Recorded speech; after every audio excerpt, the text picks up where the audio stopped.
One of the reasons that we did GitHub Pages first as a deployment option is because this option actually relies on GitHub to deploy. So this option is called Vercel, and they built a nice JavaScript framework called Next.js, and it's a wonderful framework for building pages, and you can learn about that in the future. But for now, we're just going to deploy our normal dice roller app just like we did last time. And to do that, you'll want to sign up for an account. So you'll click sign up, and I'm going to click that I am working on personal projects. And then I'm going to click continue. And then it says, let's create your account. And I'm going to continue with GitHub. And I'm going to continue with my account.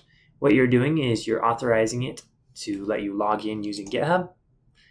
And so it wants to, 1, verify your identity. 2, we're going to let Vercel know what they can access from our GitHub. And 3, we're going to let it act on our behalf. But the main resources it's going to use is it's going to verify our email address to verify that we are who we say we are. So I'm going to authorize that. And now we are on Vercel. And we'll need to enter our phone number to verify our login. And I'm going to stop the recording for that. Okay, as soon as you've entered the code that they text you, you will be brought to this location. So we want to bring in a GitHub repository.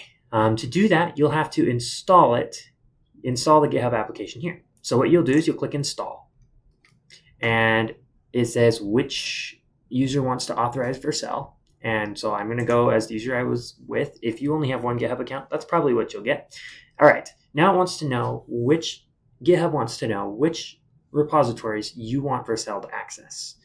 You could do all repositories and it would be able to access all of them, read only, but I'm going to do only select repositories because I only want it to access a specific repository or maybe a couple of specific repositories. In this case, I want it to access dice roller.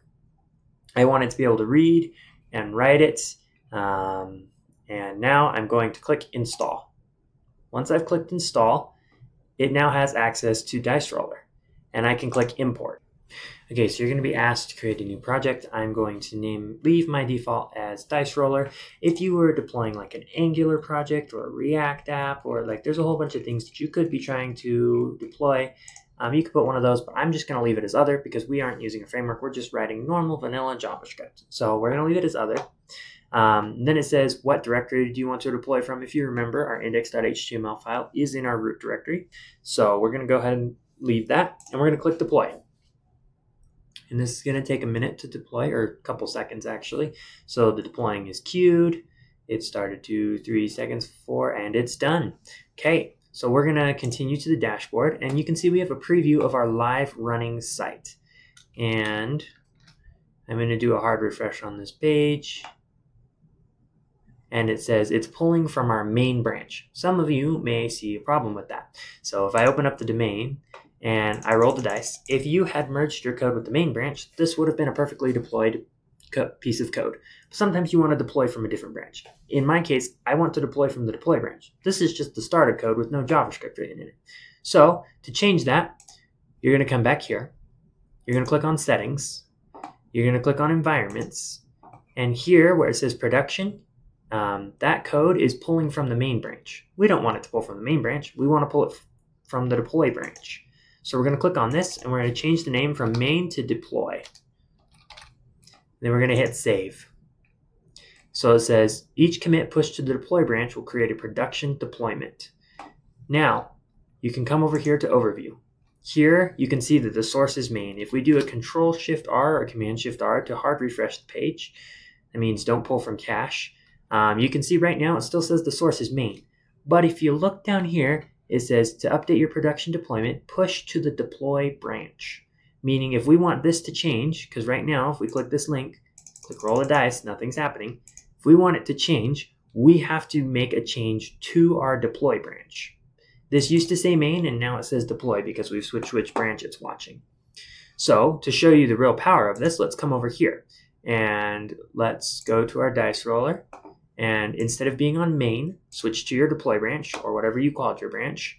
And then I'm going to edit this dice roller right here.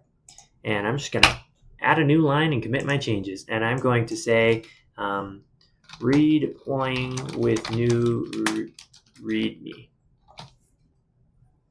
And we're going to commit directly to the deploy branch. So we commit that.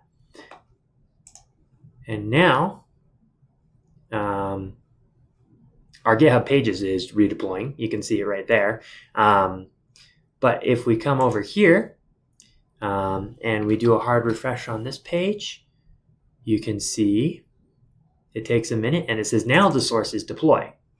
Oops, didn't mean to click that. Now the source is deploy and it redeployed with the new readme. So that means all of my changes that I just made to my code are now live. So if I click on this link, you can see that my dice are rolling. I pulled code from the correct branch. I can freeze the dice.